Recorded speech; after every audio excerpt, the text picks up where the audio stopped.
The Guardians of Geekdom podcast is intended for a mature audience and is not suitable for children. Discretion is advised.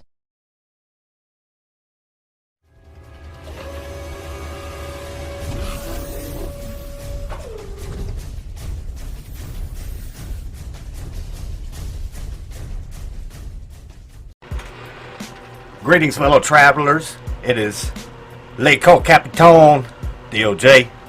Spade Prime right here. And we got the Machiavells in the hizzy with us. Hey, everybody.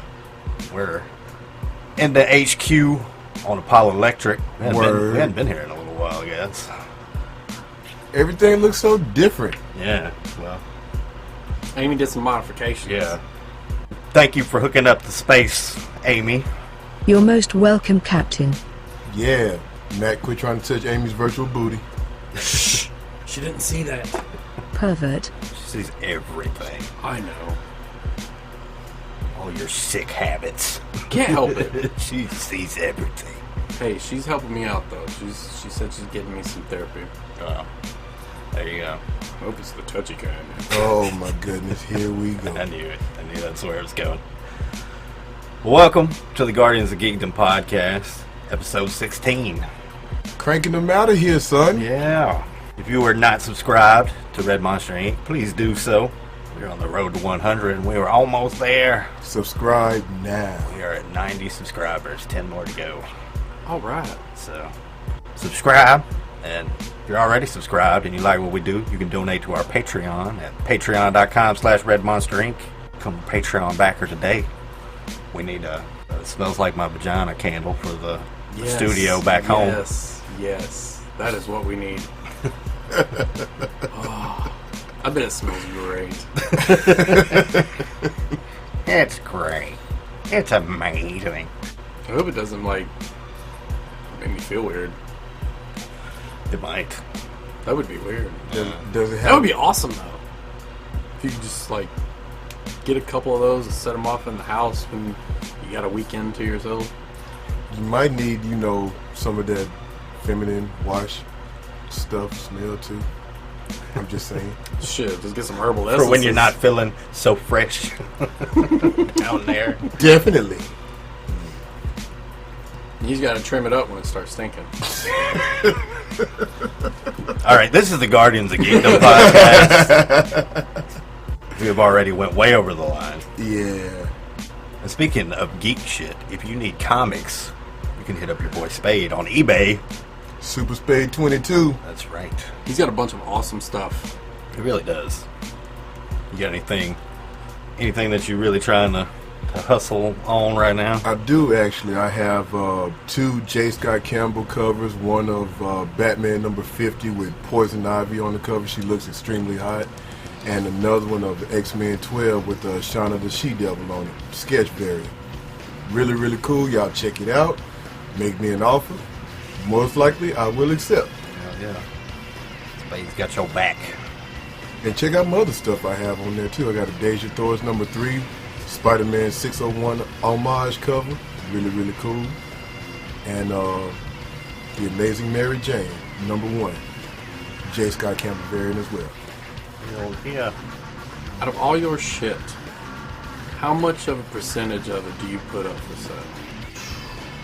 Just think about it. Your entire geek house. Your whole out. Because I've seen it. You've seen it. That shit covers so much room. I would say percentage-wise, that would probably be about 30-35%. Okay. That was kind of what I was thinking in my brain, But I do, from time to time, and we'll get back on subject, I'll go through my personal stash and look at them like, all right, I can part with this. I'm like, I no longer need it. I have no emotional attachment to it. Yeah. So it goes in the sale. I've recently also, another shameless plug, I got 3 Suicide Squad number 1s I'm selling. Oh, shit. And I looked those up, and they're like, $20, $25. Even the New 52, the second print, is $24. Oh, wow. And I was like, hey. Because I have a first and a second print myself. You have a first actually. print? Yeah. Your first print is worth $50. Oh, wow. Haha. Score. What dow? And then from that same run, New 52. I got the 6 and 7 with Harley on the cover of one of them, and Harley with Joker's face on Deadshot. Oh, yeah. And those are worth about 40 and 52. And I'm like, wow, I actually lucked out. These books, I bought them for like $3. Fuck yeah. It's Yeah, awesome that that they was- can still do that. Yeah. So Gain yeah, value as they get older. And Right. It's interesting to see what of the newer comics end up being worth something. Well, you know, if they ever do go fully digital, all them bitches are going to end up being worth money. Oh, yeah, Yeah. definitely. Which is crazy to think about because, you know, we've talked about before, like the reign of the Superman comics are kind of worthless because there were so many prints made of them. right. But I mean, I've got the whole collection of those, you know. But it would be crazy if it just eventually it was like, well, there are no If they're physical copies of comics anymore. Exactly. You got nothing tangible. When you do have something tangible, it's going to be worth something. Yeah. So then even your probably even most obscure comics would be worth at least $5, $10 or Right. something, you know. But yeah, this is my shameless plug. Y'all check me out. Like I said, make me some offers, message me or something, and here we go. Yeah. Well, we got all our plugs out of the way at the beginning. Finally. Jeez. Look, you guys. Yes, with your shit. Blah, blah, blah. Spade, you wanted to talk about The Boys. Oh man, you haven't seen this show yet. I haven't. Mac and you have both seen it. Fucking great. It really is. It's coming out on DVD. I'm very familiar. Maybe. I know who's in it, and I know, you know, I've seen enough to know the premise. To me, it's like Justice League on acid. If that makes any sense. Yeah. Well, it seems like a very, I guess, a very realistic take on Oh, totally. if people were heroes. You know what I mean? Almost kind of like The Watchmen, like how that was a deconstruction of Yeah. the hero, you know, Right. like humanizing a hero. But this one, even the Watchmen had like redeeming qualities. Yeah, With these this, have no redeeming qualities. not really. You know, it's like there's one character that's really redeemed, and I haven't seen the full season yet, so I'm midway through. But even she has, you know, she's like, seems like the straight arrow, the straight and narrow, I should say. But the other ones, the other 6 or 7 or whomever they are, it's like, I mean, y'all some assholes, Yeah. man. You know? Yeah, I definitely got the vibe that they're very corrupt. Ah, dude, it's like, Wait till you fucking see why. mm-hmm. They kind of explain, and you kind of, oh shit, okay. Damn, I can't say because I give too much away. I was about to say, I really like, would. and they're on what, season 2 now? they're getting ready to start season 2. Okay. Yeah, But yeah. they're like, if for anybody who has not seen it, they're superheroes with basically like how you sign a contract at your job, Yeah, like that, and kind of like how Civil War was when they wanted the Avengers to go somewhere, the government did, so to speak. But this is not government ran. This is like a corporation. Oh, wow. it's And- like a company, Yeah, Okay. exactly. and these superheroes work for this company and are contracted out to save people. Right. Supposedly. Yeah. But there's a huge catch. Like, and you'll find out once you get a little deeper. You'll start finding shit out, and you're like, oh, fuck.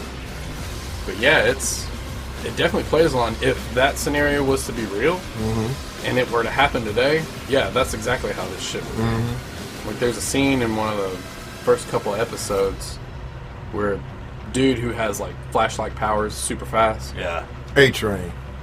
runs through a bitch. Yeah. I've actually seen that scene. That was the first episode. I was like, I bet the Flash has had to have done that at least once. Just, oh shit! I mean, right- statistically, you would think, yeah. yeah, You know, you're it would running around the city where people are walking every fucking day, all the time, And people normally, when they walk, will bump into each other. Right.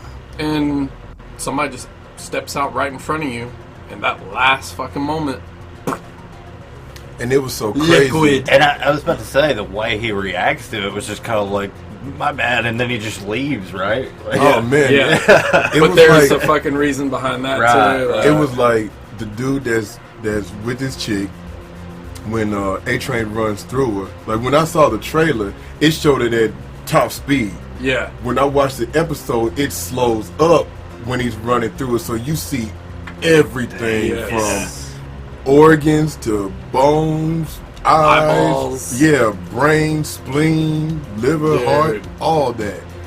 And when it finally stops, my man is sitting there just literally holding her hands, and A-Train's covered in blood, and he's all like, "Oh, my bad," and he takes off running. And I'm sitting here, and I'm sorry if anybody don't like spoilers, but I'm finna go ahead and say it. Warning. Spoiler alert. A-Train was high. Oh, yeah. Yeah. A-Train was high. On what? For lack of better term, speed, pun intended. What'd you say, Matt? I mean, I can tell you, but it'd be a spoiler. I mean, I don't care. If y'all care. I mean, second season's about to drop. If you haven't watched it, sorry.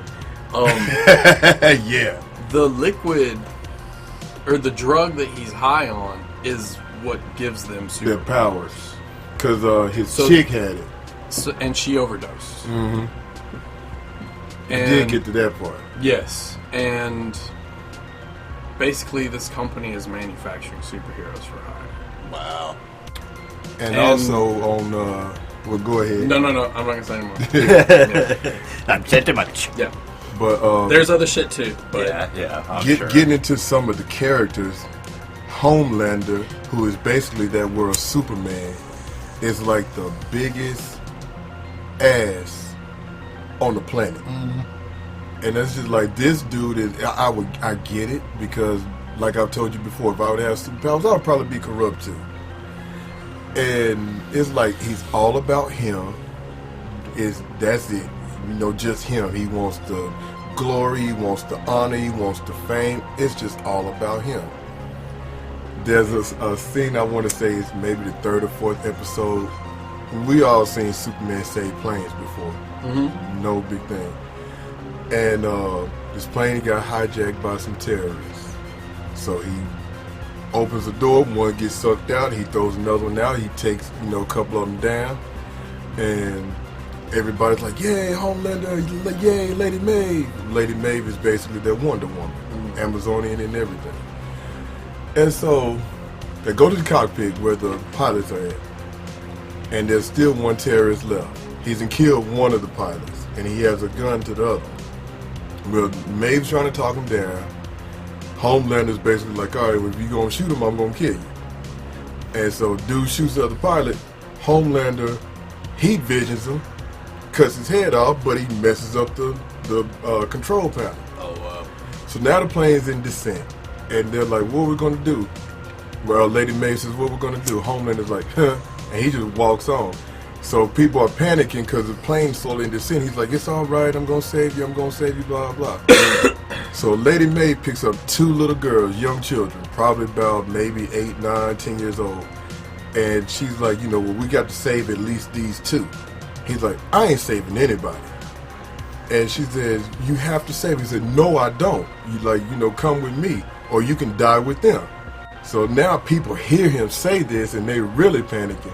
Homelander saved me. And he lasers up, and he looks at a couple of the people like, stay the fuck back, or I'll fucking laser your head off. And they're looking at him like, but you're supposed to save us. So he tells Maeve again, like, hey, you can come with me, or you can die with them. So she reluctantly goes with him. She doesn't want to, but she reluctantly goes with him. And you see the plane just trail off, and people are standing out or into the door, and they're screaming for him. Then you see the plane tilt, and you actually see people fall out the plane. Wow. And I'm like, oh, man, you total asshole, man. Yeah, like, they bailed. Yeah. You just let all them people die like that. And, like, the strongest in the world, you could have saved them, bro. So then there's Nor, who's like Batman, except he just doesn't talk. I hadn't really gotten into him yet, because they only showed him in bits and pieces. And another cat, the Deep, who is like Aquaman, except he's just a total bitch. Yeah, he's all about like looking good, and getting pussy, and that's all he gives a shit about, his fame. And Starlight, who I was telling you about earlier, may be the only straight and narrow one. She's kind of like Star Girl. You know, she right now seems to be really, really cool, and you know, wanted to be on the team, wanted to help people, save people, because she did in her hometown in Iowa. And now she's on a bigger, grander scale, but she sees, like what Mac was talking about, the corporation part, how corrupt these people really are. Now, you're supposed to be superheroes, but you this corrupt. This is not right.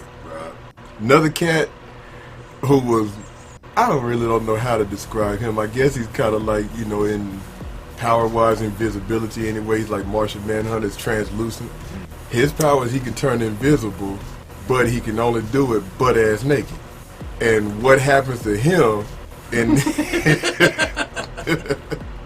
what happens to him, yes, I'm like, that's one I'm not going to spoil. I'm notorious for spoiling. That's one I'm not spoiling. Because I'm like, when you see it, you're going to be like, damn! Yeah.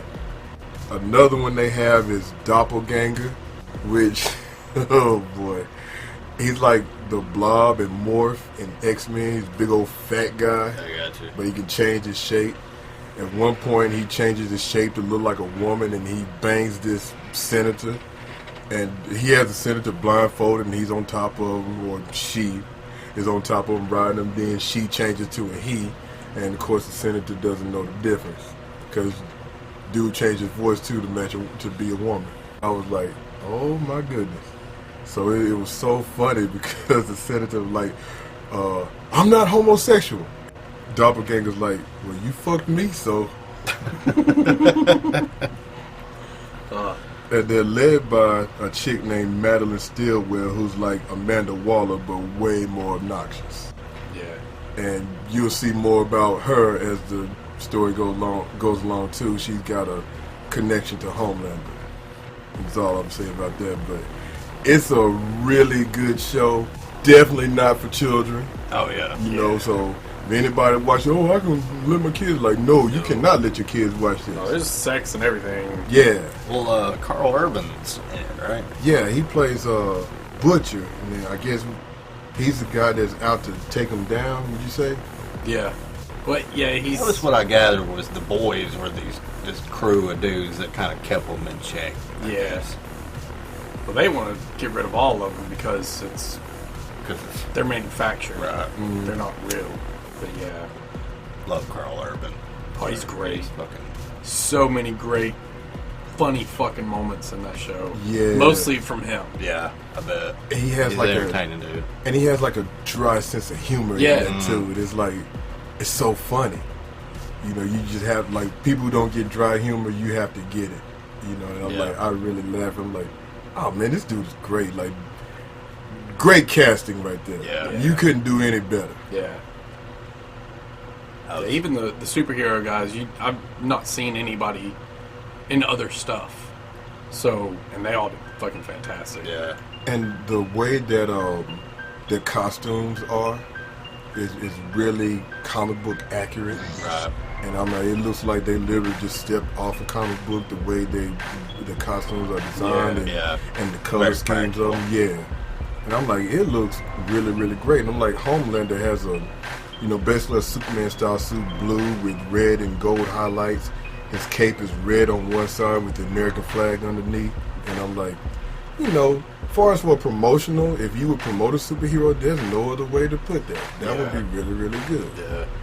Maeve's costume is like almost identical to Wonder Woman's, except it's like you take the color scheme out of it. But I mean, I enjoyed it, man. It's like I want to pick up the graphic novels to see how much they like the show. But it's been getting rave reviews, man. But I talked to a lot of people that are like, oh man, have you watched it? Finally, I have watched it. What'd you think? Like, man, this is really good. Yeah. Like, it's really entertaining. My wife, she binge watched them in like a day and a half. Yeah. She like, I couldn't stop watching it. Yeah, we probably did it in 2 days, maybe 3, because kids and shit. Yeah. I haven't binge watched anything in a hot minute. Well, it sounds like you're fucking due, bro. Well, That would be a good one to start with. yeah. Don't have anything like, negative to say about it, like how, and I get it how the mainstream shows were, like the CW shows are, and that's how classic superheroes are, but this is, like you said before, if regular people became superheroes and still with all their problems and Right. everything, it's hard to be a regular citizen, without some type of guidance or just the way you think, however you think of the world. That's how you would be, if you had superpowers. If you think the world is all fucked up, you're going to be a superhero like that, or a superpower person. If you think it's just all sunshine and rainbows, you're going to be a naive superpower person like that. Yeah. Watch that shit. Okay. Jeez. You two at home. Or in your car. Or wherever the fuck you at. Watch The Boys. Yeah. Amazon's been doing pretty good about their original series. Yeah. I've heard a lot of people say that. Oh, there was another show they did called, Carnival. Yeah. It's like a fantasy show that has, fairies and all these different things, and that, Clara Delevingne or whatever her name is. Oh, yeah. She's in it. Fucking great show. Mm-hmm. Orlando Bloom's in it. Okay. But it's really fucking cool. Might A check lot of that out sex too. and shit. It's not for kids either. Might have to check that out too. Seems like most of the big streaming shows now aren't really Yeah. targeted for kids. If anybody's like, well, what are for kids? It's like there's a Netflix show called Raising Dion that's really good. I don't know if you've seen it or not. I have not watched that. It's 8 to 10 episodes. It's about a little boy. I think he's about 9 or 10, and he manifests superpowers, but he inherited them from his father, Okay. who is missing. And Michael B. Jordan plays his dad. I think that's the only really big name I recognize in it. But it's really good. Like I said, that's something that you can watch with your kids. Yeah. And I mean, it's not like there's not stuff out there Right. for your kids. Fuck them kids. Fuck your kids. Fuck about them kids. They can go watch Nickelodeon. Fucking numpties. I don't know, some of the stuff they have on Nickelodeon, I'm like, how did this make it to Nickelodeon? There, I mean, that is a good point.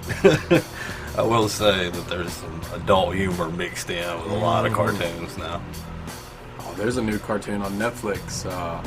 Basically, one big fucking acid trip. It's the animators from Adventure Time. Oh, animated. wow. Okay. What is it? This sounds something religious. Why can't I not fucking remember it? Amy, look that up, please. Midnight Gospel. Thanks, Amy. But anyway, there's a lot of adult humor, and he can choose an avatar to go to different versions of Earth, different universes, and he can interact. Like, he goes to one where the world is taken over by zombies, and he's hanging out with the president, Dang. and they're just rambling on about marijuana and tripping on acid while they're shooting fucking zombies and trying to not get bit. It's fucking crazy. Well, what president is it? Because obviously it can't be the one that... No, it's some weird. Fake made up president. Yeah.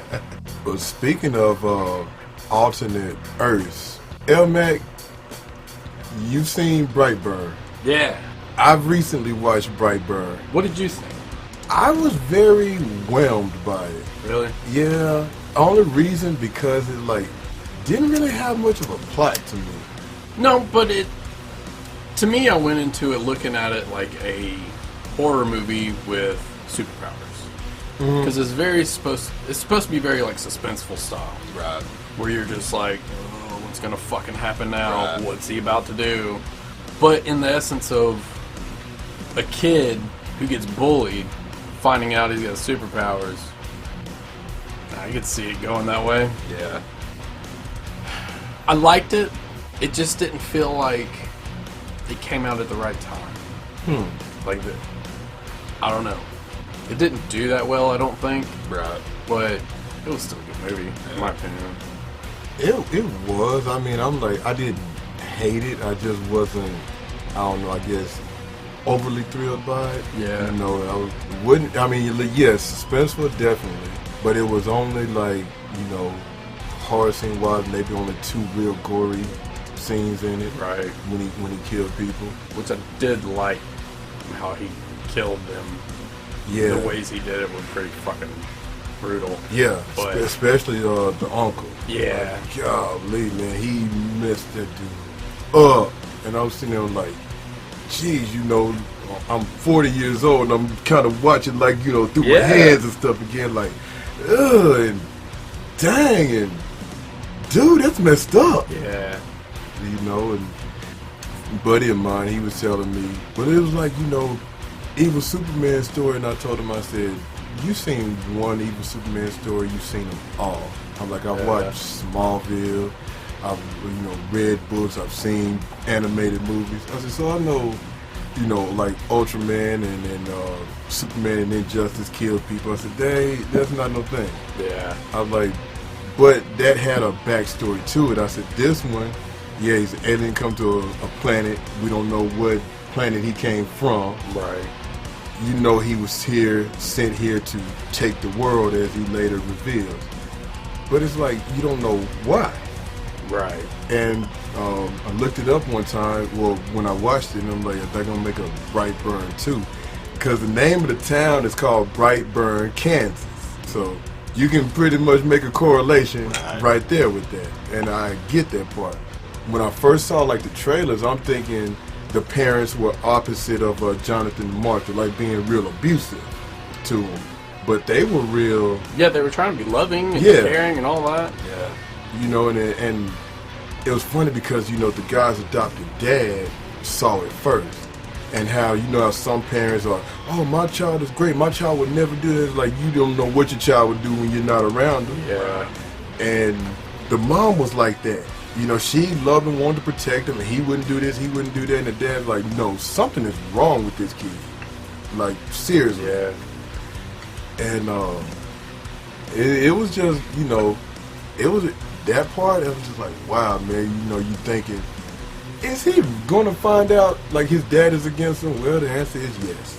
And when he just completely succumbs to his evil part, When he snaps. yeah, it was like that was just no stopping him, man. Yeah.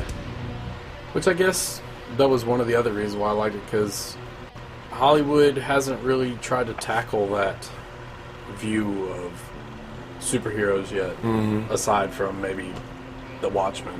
Right. Probably the closest they've come. Or Venom. But Venom was more... Yeah, but even with Venom, it didn't really show him dismembering people. Right. For real. Right. It was implied. Brightburn and Homelander from The Boys, man. Homelander is like a half step below Ultraman, to be honest with you. And Brightburn is like, yeah, you would be baby Ultraman, so to speak. Yeah. Where you just like, I mean, I can kill you and there ain't nothing you can do about it. In that aspect, I get it. It's like, you know, if Superman were to turn evil, who could stop him? And I get that part, but it's just like, I guess that's why I was whelmed by it. It's like, y'all really, with Brightburn, it's like you were really trying to play off, this is an evil Superman story, and I'm just like, no, not really. It's like you took elements so you could put it in there. Yeah. But it's just, But you gotta get time to, you know, have you seen it yet? I haven't seen it. You got to watch it. It's worth definitely worth watching, watching. It is. You Yeah, know. I'll have to check it out. Yeah, you won't feel like I was wasted 2 hours of my life. Right. No, I mean, I was intrigued enough by it when I, saw the trailer for it that I was like, Yeah. I'll definitely check that out. Plus, Elizabeth Banks. Elizabeth Banks, man, of course.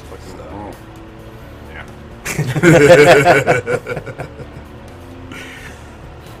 Yeah. So it was really good. But having those two, and like, I guess the theme of this one would be like, what would you do if you had superpowers or evil people with superpowers or whatever? Right. But Just bad seed kid. Yeah. and it was just yeah, exactly, bad seed kid. And parents that loved him, that tried, and he just Didn't matter what they did. Right. He was just an asshole from the get-go. Right. Yeah, man. But definitely, if you get time to check it out, it is worth watching. Like I said, I was whelmed by it, but I still enjoyed it. Yeah. You know, it wasn't just a drizzling shit. It was a good movie. I'm not denigrating it whatsoever. Yeah. It just seemed like for it to be really, really great to me, it just needed a better plot. I got you. That makes sense. Well, maybe they'll end up getting to do a second version that will widen the... Yeah, I mean, if they do end up doing it too, then... Because this one is mostly centered around House. Mm-hmm. So... And around his town. Yeah. So if he, was sent to take over the world, like be interesting to if see. they get into that. Right. Because he him was trying. about, 12? Yeah, maybe. 11 to 12? He was a baby. Bye-bye. So, like, they could wait till that kid grows up, or they could just fast forward something and make him, late teenager or early adulthood and see where that goes. Elmac should write the script, though. I could do it. Get on it. Totally do it. Call the people that made it.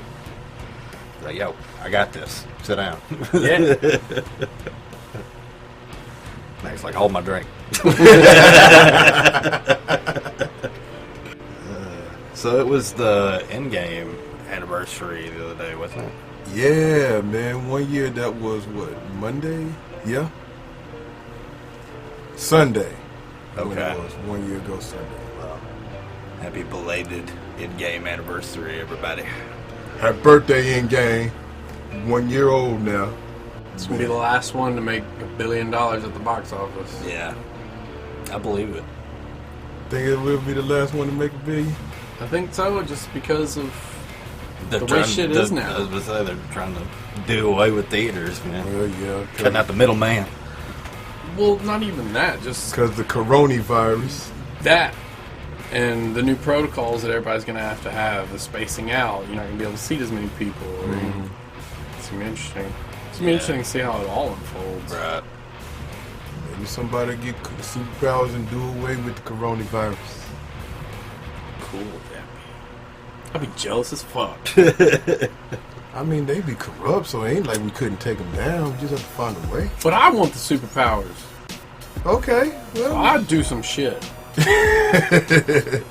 Would you be corrupt? Do you think you would be? Mac would totally be corrupt. Probably in a small sense. I was just gonna call it. Like in a, like, I'm gonna go get this money.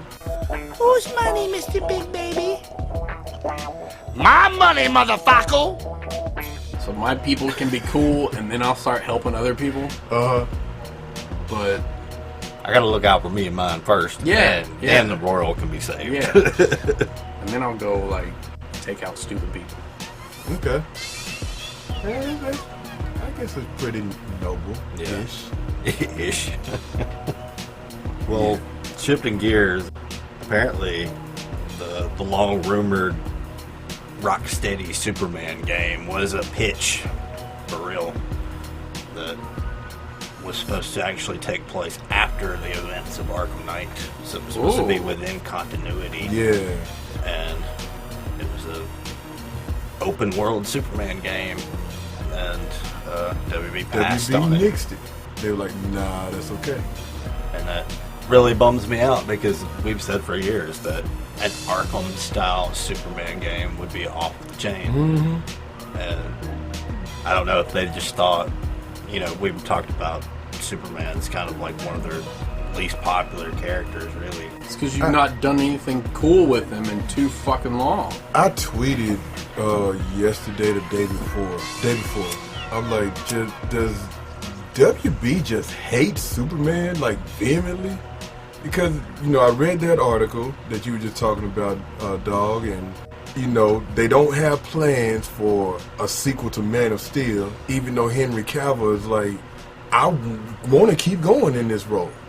Well, we don't want you in this role. We have no plans for a Superman movie, blah, blah. It's like, Yeah, that sounds like bullshit on their end. yeah, and I'm like, do you just hate Superman? Like, and what's the reason if you do? You know? You know what? I think it's because he's not as relatable as the rest of the characters.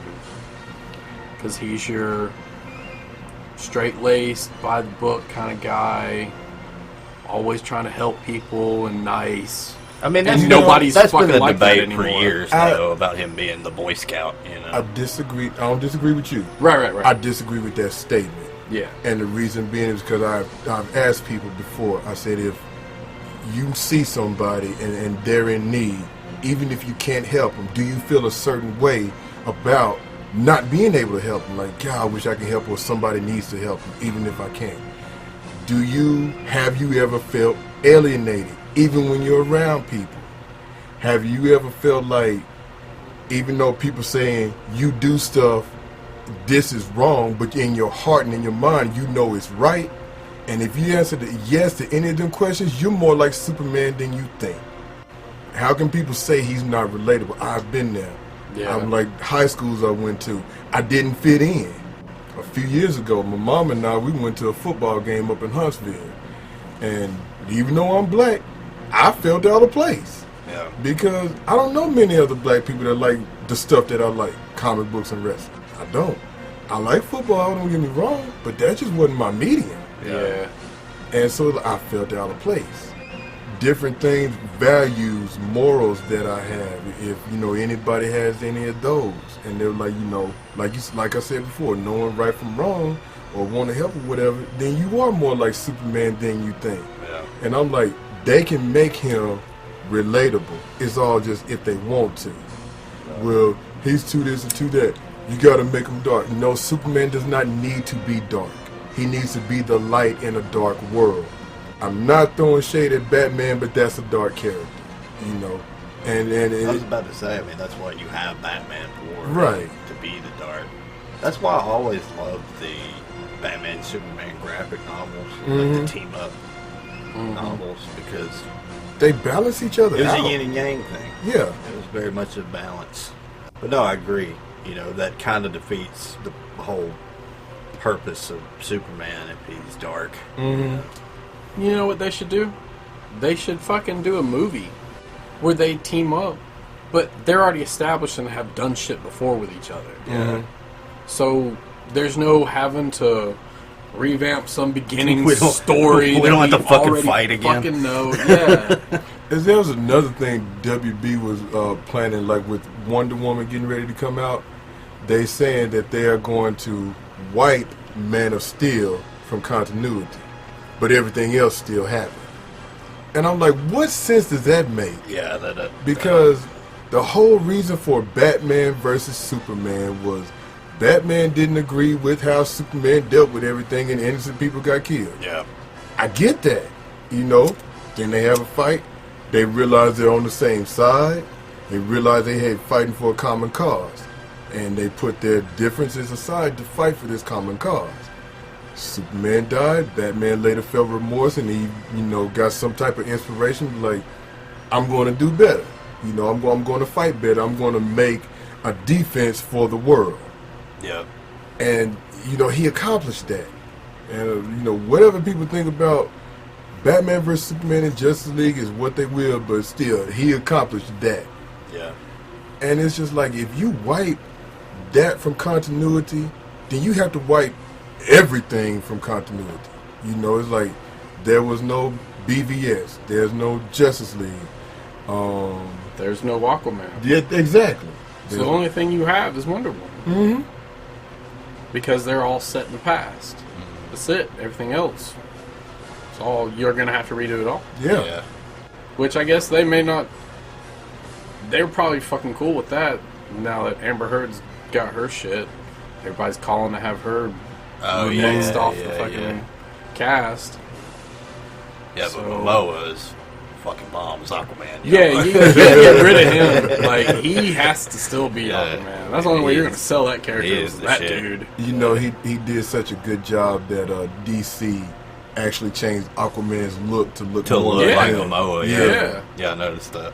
And I'm like, wow, man, it's something because When an actor influences the Exactly. character like that. Like Robert Downey in Iron Yeah. Man. in Iron Man, yeah, That is totally how he is designed in the comics Yep. ever since Mhm. Robert Downey Jr. mm-hmm. Even the swag, the style, he didn't used to have that kind of, he was a fucking nerd back then. Yeah. I'm telling you, A man. dick of a nerd. Yeah, yeah. He didn't come off He was as a charming. Yeah, I was and about to say he was a drunk. He was a fucking asshole, you know. And now, like, you know, he has redeeming qualities. Right, Yep. right. Thanks, Robert. Yeah. RDJ, we give you the claps. Not the clap. Not the clap. With an S, claps. But yeah, we totally went all the way around the world on that. But I think a Superman game would have been dope as well. Mm-hmm. Especially done by Rocksteady. Rocksteady, yeah. I was going to use that to segue into another game, and that's the Batman Telltale game. Mm-hmm. I played the first episode of it. How is it, man? I enjoyed it. It's if you're looking to play a game that has like a lot of combat and stuff in it, it's not that kind of game. Like, it's a very, very story driven game. Most of the fight scenes are just prompts, like, you know, press up, press triangle, press, you know, R2 and triangle to make these sequences happen in a cinematic kind of way. Gotcha. A lot like how they do in God of War.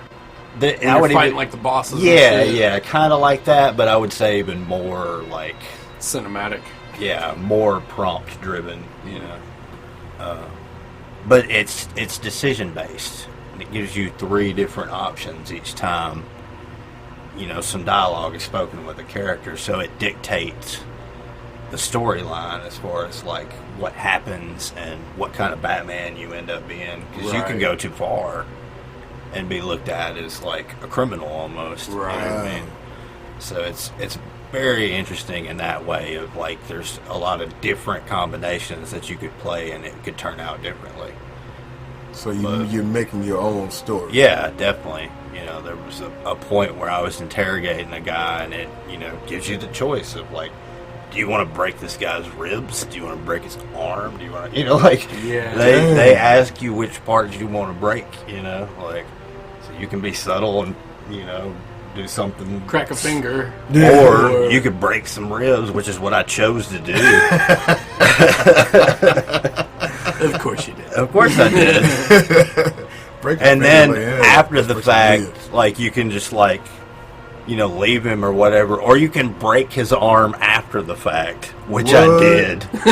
And Jim, of course you did. Yeah, and Jim Gordon noticed it and was like, you know, his opinion of me changed slightly. Oh, yeah. It'll even tell you in the corner of the screen, like, Jim Gordon noticed that, or something, you know, like, it'll let you know when a character, like, is interacting with the choice that you made. Jim Gordon did not approve of He did your not actions. approve of my Batfleck like shit. Oh, man. That's pretty good, man. Yeah. It's pretty cool, man. Like, I haven't played the other episodes. I think there's 5 episodes total. Mm-hmm. It's got a lot of the classic elements to it, but it's also very nuanced in a lot of ways. Okay. I don't want to spoil too much, but, you know, some of the villains are introduced differently and things like that, but still really well done. How different is it than the Arkham games? As far as what, like gameplay or story or Both.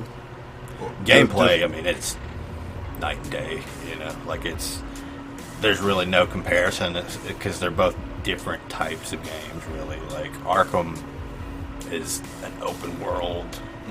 You know, it's very combat driven. It's got, you know, a lot of stealth play. There's, you know, plus you've got a lot of really cool cutscenes and cinematics. I would say Batman Telltale is like all cutscenes and cinematics, and you're just kind of making decisions that drive those scenes. You know, you're not really playing it to fight or anything like that. Like, there's some cool fight stuff, but you're just moving it along, more or less. I'm gonna try to ask it like this in case anybody would wonder, because I mean, we all have great love for Batman 66, the Adam West version. Yeah. So would you say it's like, I guess, intensity-wise, like Batman 66 versus Batman animated series, or? Intensity-wise, I would definitely compare it more to, you know, the Arkham style, I guess. But also, like, it's got some elements of the animated series, but it's also kind of got elements of, like, Beware the Batman, I guess, as far as like it's, you know, that level of difference. For example, spoiler, but fucking him and Oswald Cobblepot are like childhood friends. Oh wow. And Oswald Cobblepot is not fat. Oh, He's a skinny, you know, fairly attractive looking guy, like, but the difference is, you know, the Waynes were successful and the Cobblepots basically lost every fucking thing. So he comes back to Gotham with nothing, more or less. And But that's kind of what dictates him into becoming the Penguin.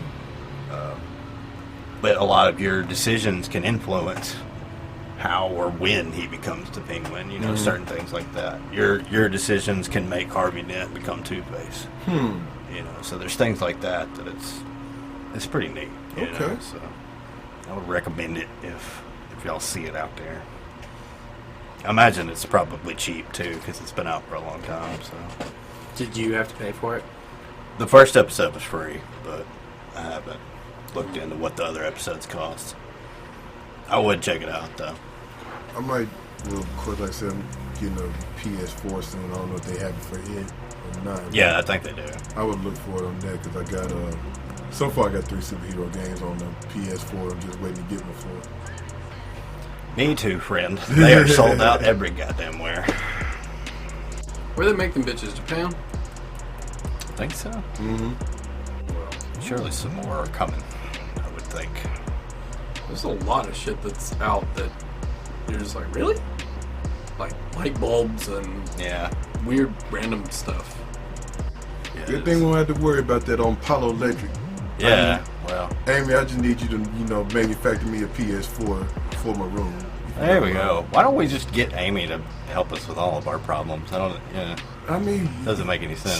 she's our AI. She takes care of it. She's like our, I guess she's our babysitter too. It's Her digital mother. Yeah. we give you props, Amy. Oh, for sure. Of course, gentlemen. Thank you for taking care of us, Baby! Amy, baby. Speaking of robots, it's time to bring in our old pal Nigel. Ugh. Hey, wait. I've been wanting to ask this question for 10 episodes of the show. What is your beef with Nigel? He's fucking weird, man. Nigel's cool. Yeah, meh. I don't know. Gives off weird vibes, man. Robot gives off weird vibes, really. Yeah, Amy's hot. Nigel's a douche. Well, Nigel's also a dude, man. Maybe that has something to do with it for me. You know what? Shut the fuck up. Maybe because he's too fucking boxy. He's curved, bro. Now you hating on the way the robot looks. Like, seriously? Hey, man. And if you checked out Odyssey of Jays, which you should, 'cause You it's totally great, should. and I spent a lot of fucking time. Fourth wall break. But hey, Nigel took care of a very drunk gopher like a boss. Yes, he did. So, That's true. And he helped out with some other shit. yeah, he's helping us in the fight against. Like, he's Disney. that friend No. if, remember when we were kids, like, there was always that friend that smelled like shit. Because they, like, shit their pants or something. But they didn't know how to wipe. I'm gonna make you shit your pants. Oh, my goodness. And that's kind of how Nigel is for me. It's like, oh, yeah, cool, just go away over there. But you just leave Nigel alone. Like, I've been trying. I will give Mac credit. Jeez. He has been trying to be cool. Nigel's my buddy. Well, Nigel, come in here, sir. I will be there quicker than 2 jiggles of a jackrabbit's ass. Nigel, the British robot, has thousands upon thousands of wrestlers in his database. Move over. He, touching me. He's not touching you. He is a live encyclopedia Yeah, of wrestling. he is the master Go over there. What a numpty. knowledge of the graphs. He's not touching you. Nothing to say, or we're going to have to separate you two. Jesus. I wish you would. Such an asshole. Go over there. He's not touching you. I'm not touching you. Alright. Well, Nigel, go ahead and pick out this week's Workhorse Showcase. Initiating randomization process. Like the fuse, boom, dynamite explodes. This week's workhorse showcases the American Nightmare, Cody Rhodes. It is the American Nightmare, Cody Rhodes. Yeah. A damn good one. One that I hoped would come up. These are all names I would hope would come up. But this one came up rather soon. That's pretty good. Yeah, I didn't expect it this soon. I knew we'd get to it eventually, but... AEW founder. VP. But Cody Rhodes debuted in WWE in 2007. And I didn't remember this until I looked it up, but he debuted in an angle with Randy Orton. Mm-hmm. And it was over Dusty Rhodes because that was back when Randy Orton was doing the Legend Killer gimmick. And he slapped Dusty in front of Cody, and Cody stepped in to defend his father. Yeah. But he also won his debut match against Orton, which I was like, what? I don't remember that. But apparently afterwards, you know, Randy does what he does and killed him.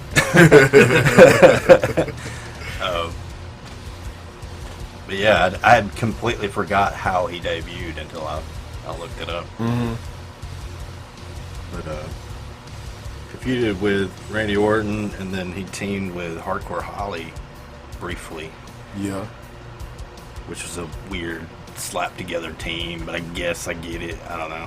Yeah, that was a long ass time ago. It was a long ass time ago. Maybe they just put them together because it's like, okay, Hardcore Holly doesn't like rookies.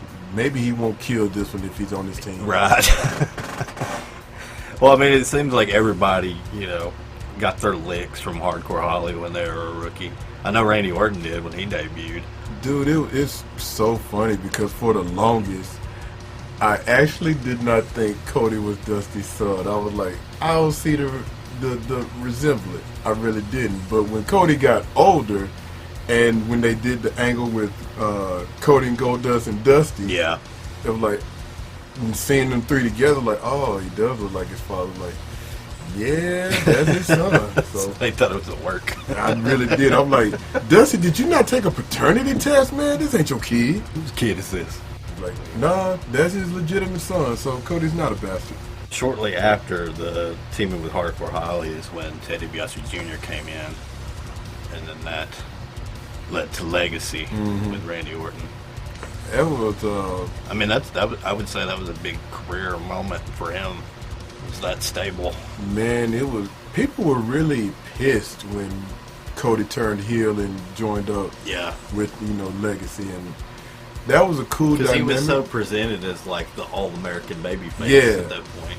But he's such a good bad guy. Even going back like to more recent, watching his Ring of Honor heel shit, I was like, God, he's so fucking good at being a bad guy. Like, I mean, he's a great babyface right now. Probably one of the most over babyfaces in the business right now. But he cuts this promo on Kenny Omega, and it was the greatest shit because he's like, what emotional matches has Kenny Omega had other than with Okada?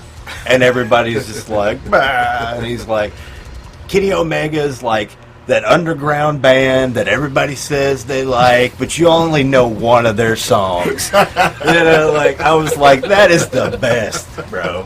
That is the best. I was like, I mean, I don't know. He words shit so eloquently. Dude, his promo work is like, is top notch. Yeah. And Dustin's too. Yeah. Don't get me wrong, Dustin too. And I'm like, watch these guys every week on AEW. And like, if you want to learn how to wrestle, watch them. Watch Dustin. I'm like, 50, 51 years old, and you're still going like you're 30. Yeah. And Cody is 32, 33, and I'm like, he cuts promos that are equal and rival to his father's and Ric Flair's. Yeah. And I'm just like, jeez, man, very rarely do you see people put emotion in the promo work now. Well, thought, too. I mean, yeah. It's like he writes his promos.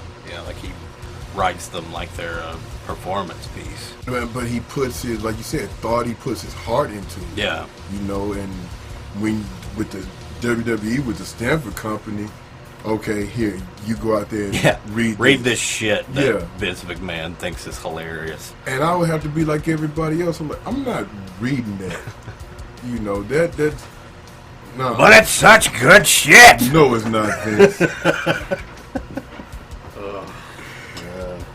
But yeah, man, but Cody's promo work and, you know, just seeing how he rose up through, you know, in WWE, had the match he had with Rey Mysterio at WrestleMania 27. I was there for that match. That was like one of my favorites. You know, he doing the disfigured gimmick. I wanted at the to time. talk about the disfigured gimmick. Oh, dude, I hated that gimmick. But you know I what? didn't hate it because it wasn't good. I hated it because he made it good. He made me hate it. Yeah. It's not like, man, this sucks. It's just like, ain't nothing wrong with you, dude. You know, Say before I got worked. He was doing disfigured. He was doing a gimmick called dashing Cody Rhodes, and he was very like You couldn't hit him in the face. He was so handsome. right. He looked in a mirror. You know, I mean, he was very pretentious. Fucking, you know. It reminded me of HBK and Rick Martel back in the day. When when they did that. But almost more like Val Venus. I was gonna say metrosexual almost as far as like the way you take care of yourself and that sort of thing. But I mean, he grew a mustache. He grew a mustache and had a comb for it, dude. Yeah. Like he would be combing his mustache. Was it a porn stash? Yes, totally. Like I said, that's not the character he was going for, but it was totally a porn stash. For sure. It's an 80s look, man. It's coming back in. But he did great with it. It was like it was a good heel gimmick. Yeah, you know, it was. I mean, it very much was in an old school kind of gimmick. You know, as far as the way it was presented, and that was something I was going to get around to. Is like it goes on to a match with Rey Mysterio where Rey Mysterio has a knee brace on. He gives him the 619 with the knee brace, and it fucks his face up. So he wears this mask and becomes delusional that he's disfigured, and he looks the same underneath it. It's like he believes he's Quasimodo from the Hunchback of Notre Dame or something. He's, wearing a hoodie now with and this like cowl-like face mask. Yeah. And every time because all he can see is the scars and the damage. Yeah. And in reality, there's nothing there. There's nothing there. And he played it so well. He played the shit out of it. When the camera was on him, he'd shy away from it. He'd try to, pull his hood over or he'd block it. His promo work completely changed. His tone. Everything. And that was what I was getting around to, was every gimmick he has ever been saddled with, he has put 110 into it. You know? Even the Stardust thing, like I know everybody hates fucking Stardust, but he played the fuck out of it because he tried to make it work. He did. He really did. I enjoyed it. Even, there was a point in time, where there was some cool stuff going on with it.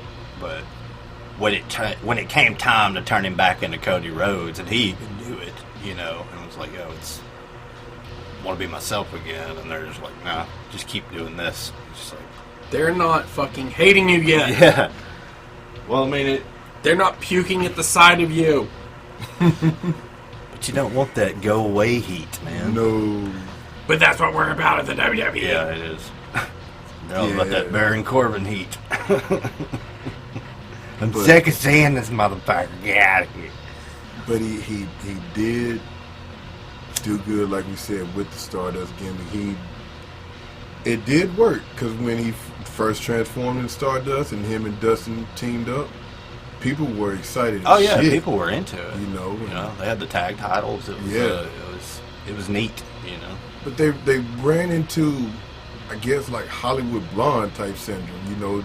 It's like they weren't supposed to get over, and they got over, and then they get punished for getting over. Yeah, they're like, oh well, now we got to break you guys up. Like you didn't get a run out of them. Well, I said that them winning the tag belts from the Shield, when they did it with Dusty and everything, that was kind of almost like a Daniel Bryan type scenario. Like they kind of booked themselves in a corner to where they had to, and I don't think they ever wanted to push them at all. No. So the minute that was over, they're like, get the fucking knee. Yeah. And honestly, though, I mean, it does seem like Triple H had a lot of respect for Dusty. and it seemed like H kind of accommodated that, I guess, towards the end at least, you know. Mm-hmm. But Vince fucking definitely hated Dusty. There was always that vibe to me. And it's like, why? Because, like, Dusty worked for Vince's father and even worked for Vince for a time in, like, you know, the early 80s before just staying with the NWA/WCW before he went back, you know, in the late 80s and early 90s. Yeah. And Do you it's think it was just because Dusty was such a predominant booker back in the day, I guess? Or, like, you know, because, you know, stuff like War Games and all, you know, a lot of that was his brainchild, you know? I guess so, but it's. I didn't see it then like I do now, but you know, Vince really hated anybody that he didn't make, Yeah. and he Dusty didn't make was definitely Dusty right. Rhodes. Yeah. You know, Dusty Rhodes was basically the people's champ before The Rock ever came along. Yeah, that's true. And people gravitated toward him, you know, no matter what background, no matter who you were. It's just like he was, like, he called himself the everyday man, the son of a plumber. Yeah. And he goes out, he cuts dynamic promos, his work rate was second to none. Like the matches he had with Ric Flair and him and Sting versus the Road Warriors and his feud with the Four Horsemen, all legendary stuff. And he teaches that to his sons. You know, they learned it from him. They go out and they do some of the same I was stuff. about to say it, and it's being very reflected in the way that AEW is kind of being presented, and even Cody's filed for a lot of trademarks of Dusty's old shit. Mm-hmm. And he's still fighting to get, which this is one point, and we'll segue back to, you know, Cody's history in a moment. I don't get is where Brandy can use the Rose name, Dustin can use the Rose name, but Cody can't. I've heard that he can, but then again, apparently they let the trademark for it run out, and he filed for it the next day. Mm-hmm. So it may be a situation of like, well, I can, but He can now, Yeah, I don't know. because it's like really not under the WWE banner anymore. Yeah, man, the Stardust thing, and like I said, him and Goldust, their feud. I guess it's kind of like the Hardys. Nobody really wanted to see them yeah. feud right then. And Well, I think a lot of people wanted them to finally have that match at WrestleMania too. they should have. Yeah. But it should have been Cody Rhodes versus Yeah. Goldust. Cody has said in interviews that was never on the table though. Because he had I seen and heard interviews where he had all kind of ideas to, you know, go after the world title, possibly even win it, and like, you know, nah, that's not for you, or we have something else in mind. He was going to be in mid-card purgatory forever. I don't see, and Cody even said that Vince and Hunter told him they don't view him as a world champion or as a main eventer. And what bigger kick in the balls than company you know your dad worked for, your brother worked for, you work for, and you're trying to make it bigger than to say, we don't view you as a star. Yeah. All right, well, give me my release and let me go, and I will prove you wrong. And boy, did he ever. Yeah. And that came at a time where leaving there and going to the Indies like was considered like a death sentence. And I would say that he kind of changed the game in that aspect. I think so. When you go to the Indies, back when we were coming up, for a wrestler to go to the Indies, like you said, it was a career killer. It was so an to speak. emotion, you know. And it was just like, you know, people would come out to see you. You know, would come out to see you and everything, but they're like, oh, you know, of course the question is, so you going to go back to WWE? Are you going to go back here? No, I'm going to so-and-so, so-and-so. Oh. And that's the reaction they get, because it was like other wrestling was so limited to people then. And now it's an explosion. Yeah. You know, you get to see New Japan, you get to see Ring of Honor, you get to see Lucha Libre, you get to see Impact, and AEW and GSW, anything else. Yeah. You get to see all this stuff. Thank you, Internet. Yeah, I mean, the internet really changed everything as far as that goes. As far as the independents being able to have an outlet to showcase what they had. And so... And it got to a point where WWE was so unwatchable that that's where people went. Yeah. Was to the indies to find something that they wanted to watch. Exactly. And I still, like I told my sister yesterday, I just don't watch it. I can't stomach WWE anymore. I've got, plugged to Austin Theory. I've been in the locker room with him, friend of mine. Yeah. And it's like, I want to see him do well. And I still have people I would love to watch, but I overall cannot stomach their product. Yeah. So I just don't watch it. But Cody reinvigorating, if you will, the indie scene, and then the stuff he did in Ring of Honor, like you talked about his heel work earlier. Yeah. When he went there, it was like the biggest, oh my God moment. Yeah. And he comes in, he's got a, big following, big fanfare. And then he starts, his work. He's like semi-heel, so to speak, at first.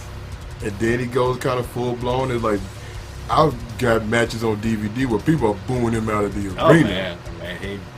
And I'm like, damn. How nice it must be to finally have a star here. Just totally pocket on the fact that, they are semi-indies, and he's a name, Yeah, he was a dick, but he was damn good at it. But it was so funny, man. I watched a few weeks ago the match he had with Christopher Daniels for the ROH World Title when he beat him, and the reaction that he got, like, people were booing him during the match. When he won, he got a big pop. Yeah. And the match he had with Dalton Castle, when he dropped the title, kind of the same. Dalton got a big, because it was just Dalton's time. Right. Cody, man, he was doing some of his best heel work, but doing some of his best wrestling. And people would cheer, people would boo. People would cheer, people would boo. It's like no matter what, he got a reaction. And anybody who wrestles knows, no matter what, get a reaction. Yeah. If they are silent, that's when you have a problem. And then, of course, you and I go to the show in Nashville when he was a member of Bullet Club. Yeah, and he I was going to bring face up in. him joining Bullet Club was a really cool moment, You remember how he joined? Did you ever find out? It was he joined via a promo, and it was cool because the way the room was set up, it almost looked like a Dexter kill room. Like it had plastic hanging from the walls and over the chair that he was sitting in. And That's shit. dope. But I mean, he kind of had this almost like mob boss kind of tone to him, as far as he had the big ring, he had a cigar and shit. They very much presented him like a villain, like when he came into the group. But yeah, it was cool. It was really cool. A lot of that stuff. Go back and watch some of those Being the Elites from that time period, because those are great. He is a hilarious dude.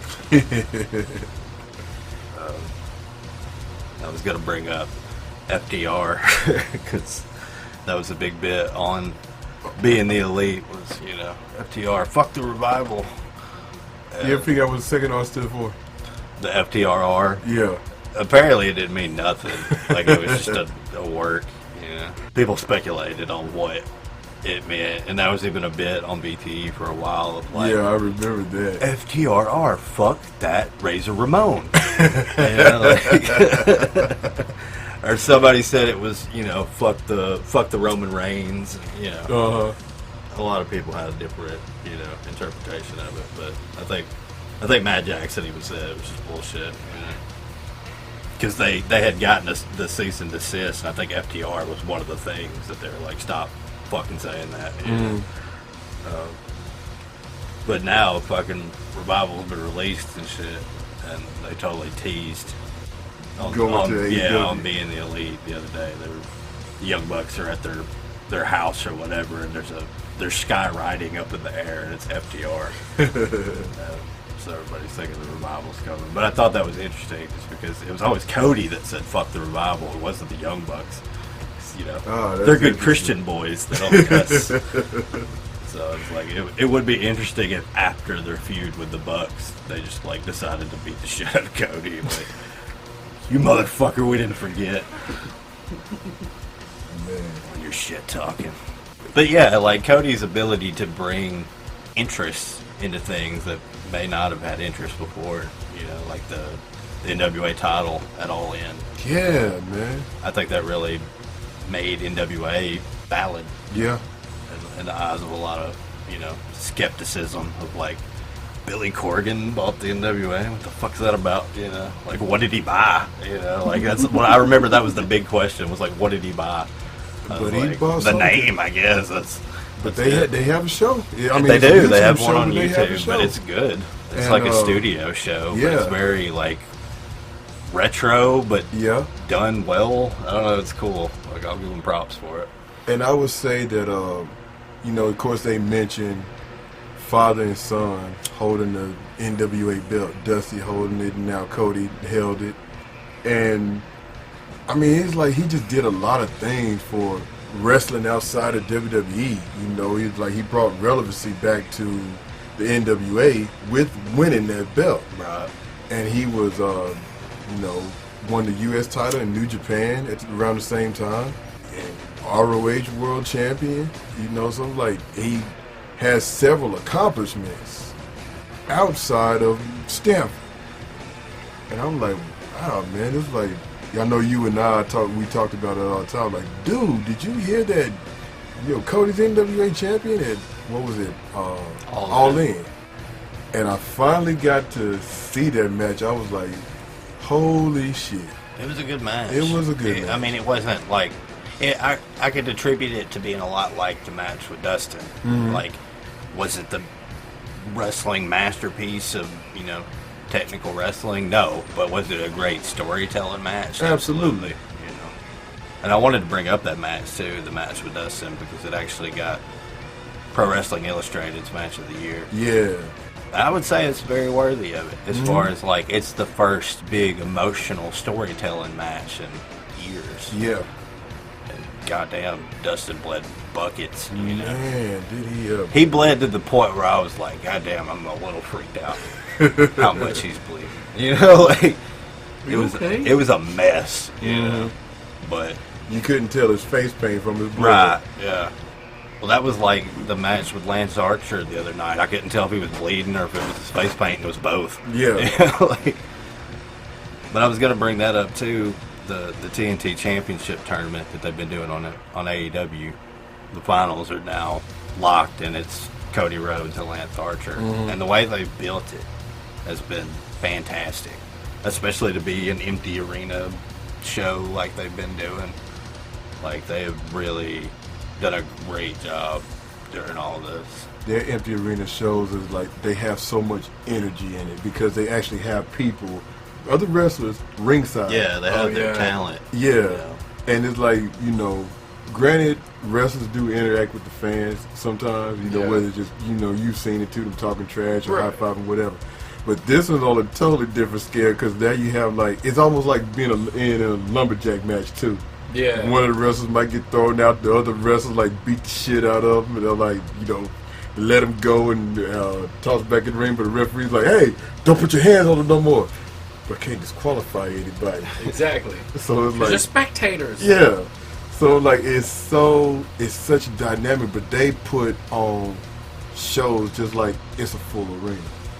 It has that type of energy. It's got to make it easier for them too, because they have something to react to, something to play to, instead of just fucking seats where they got to pretend like there's a fucking audience. I think track that's why. in the background. I think that's why all the WWE empty arena stuff's been so awkward. Well, yeah, you get Stone Cold. I'm gonna get a hell yeah.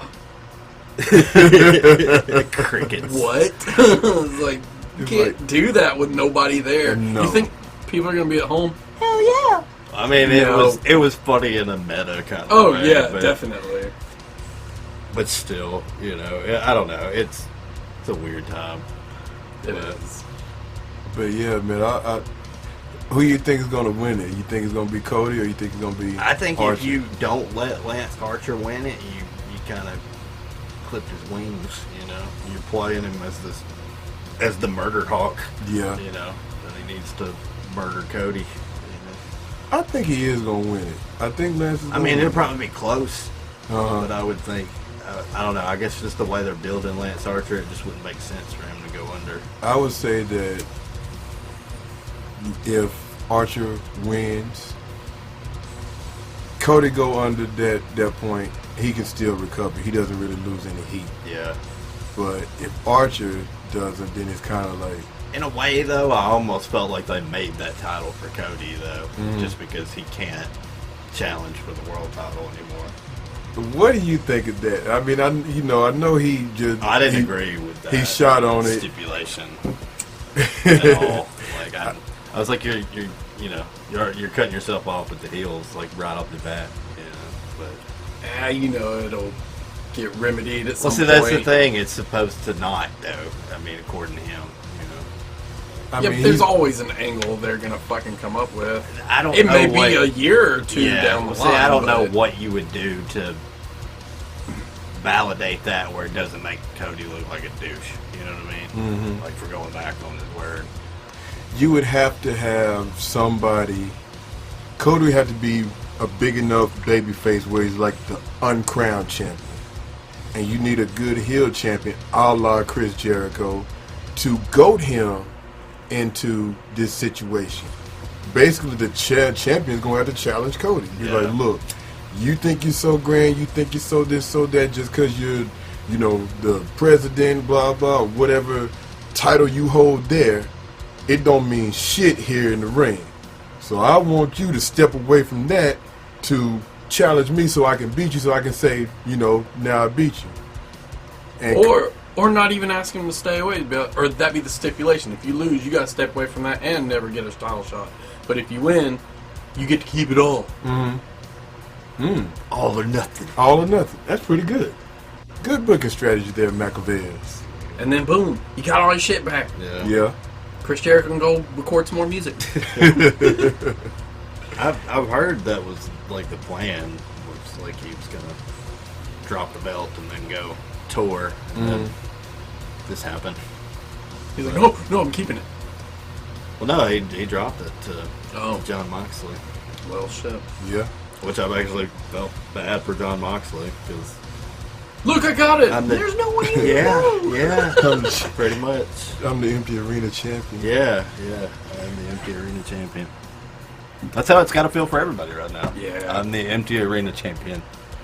I'm not gonna lie, man. The match he had with Jake Hager for the street fight he had on the AEW few weeks ago was just. Was it not good?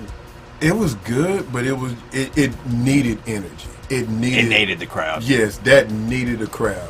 It was like you shouldn't have The labeled crowd, a street fight. would have made that. Right. You couldn't label that a street fight. You know, there's a lot of people that have just kind of tuned out because they said they just can't get into it without a crowd. Like, there's that buzz, I guess, that's missing. That people are just Yeah. like, I can't. Looking Get for into random it. signs out in the audience and it seeing would if have. there's somebody there you knew. Yeah. It Well, might have the would have worked. the chants, the fucking Yeah. It might have would have worked if they had done it kind of like how Rockin' Mankind did Halftime Heat. Well, that's the thing. Everything they've done that's been filmed in that cinematic kind of way works because you don't. You're not expecting You're. crowds to I was be about to there. say you're taking that crowd aspect out of it. This is a filmed fight, Right. You know. I watched a match between Sami Callihan and Ken Shamrock on Impact Oh, wow. recently, and it was shot like that, and it was actually really good. It made Shamrock look really strong. I seen your tweet about Ken Shamrock. Yeah, too, man. yeah. I was like, yeah, that's really dope. They should do a Mortal Kombat bit. And Hey. have everybody fight somewhere outside, minimal crew to record it, and it's set up some in the woods in a fucking dock area and I mean, on the that's- beach, something like that. that's That's been fucking dope. That's been the pitch for a lot of things, you know, for now going forward.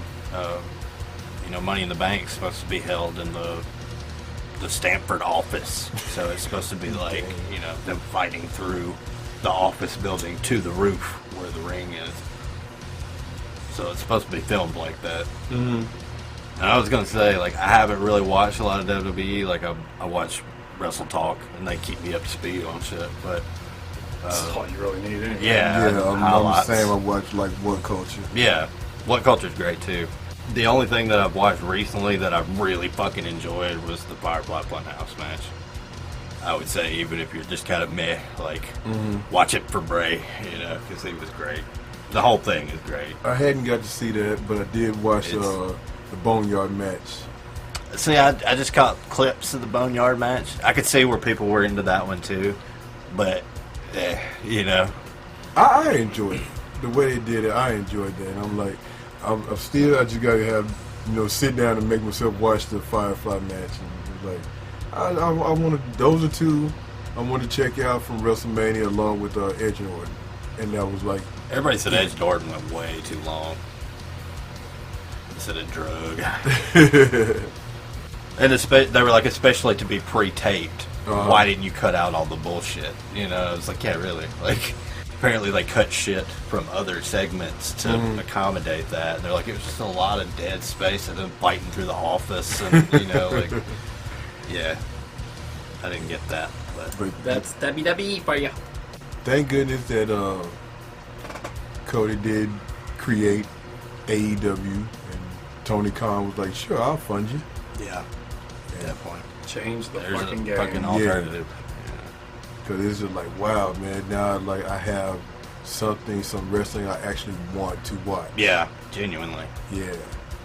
And then it's that one that sparked my interest again with, stuff like Impact and NWA Power, which is funny because, with Impact, Tessa Blanchard's the world champion, but she's not traveling because of the corona. So Moose brought back the TNA world title. Yeah, I saw that. And I was like, oh. Because, Moose has been doing this whole gimmick where he's kind of trashing TNA's lineage and all that. So I thought that was pretty great that he brought back the TNA title. Because he's beat a bunch of old TNA, originals.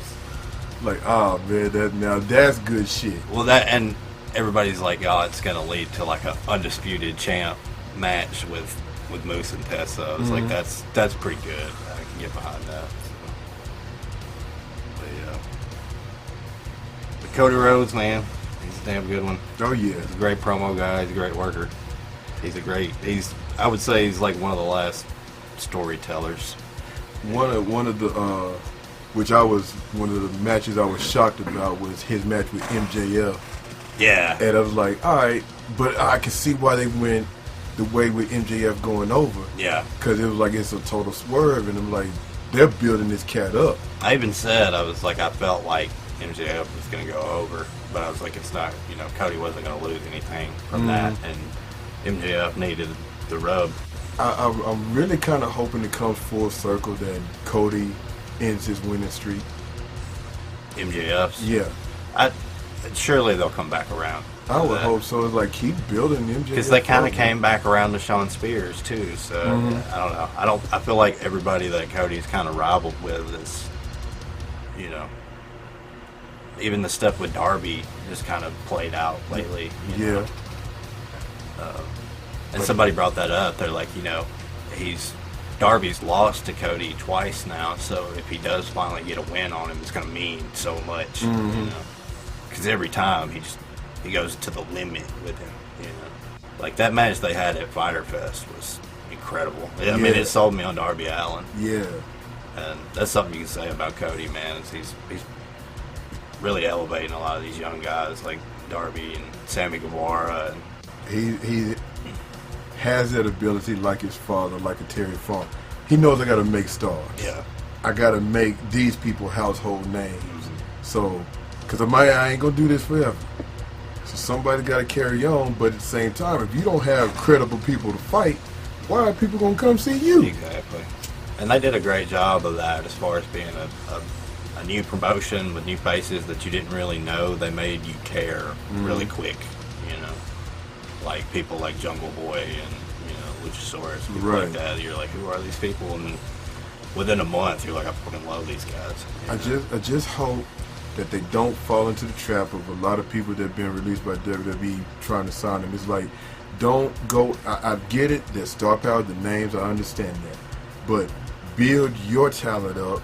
Keep building these young guys up. Make them household names. Yeah. Then, and when you, I guess, kind of run low on people to fight, if so and so still available, then bring them in. Because right now, you do have enough former WWE talent in AEW. Yeah. You really don't need any more. Well, one thing I was going to say that I think is kind of smart on their part is something I heard about the Revivals deal is it's similar to kind of how like Jericho's is they could work New Japan and other places. And I think by doing that, I think eventually you're going to get to a point where there's a working relationship with all these promotions. And now that Marty's got the book, there's rumors that like ROH may be willing to work with them, you know. So if they could all get on the same page and kind of trade talent, I don't think you'd ever really have to worry about that. If they can do that, I would love to see more pay-per-view events like an All-In. That was something that somebody had brought up as kind of like a super card, but with those promotions. And I was like, man, that would be huge, you know. Because people have for years wanted to see, and you know, the era that we grew up in, like the Attitude Era, people always wanted to see the WWF versus WCW. And then, you know, when people kind of got a wind of ECW, they wanted to see that too. And we didn't get that didn't get fully materialized. Right. The Asian angle sucked balls. Right. So it's like now, because we know WWE ain't gonna want to play ball with the rest of these cats, they want to stay in their little corner. We rule the world. No, the fuck you don't. But I rule the world, goddammit! But let's see what happens if you have stars from AEW, stars from Ring of Honor, stars from New Japan, you know, and people that people heard of in the Indies, like a CMD, like Sugar D, like Baron, you know. Let's see what happens if you put these cats in one big ass room, which is a wrestling ring, and let them paint. Yeah. Bottom line, let them create. You know, that's my wishful thinking. Is just like, yes. You know, the old wrestler being proud, blah, blah, that type of stuff. Definitely. And no, I'm not coming out of retirement to be part of AEW unless they notify me. Then I need 6 to 8 months to get in shape. We're not going to wait. Don't hold your breath. I like what I'm doing now. It's a lot less painful. We do what we do in outer space. Space Adventure! Space Adventure! You. I think that is going to do it for another edition of the Guardians of Geekdom podcast. This was fun. This was really, really good. It was. It was a good time. You're welcome. Matt, get out of here.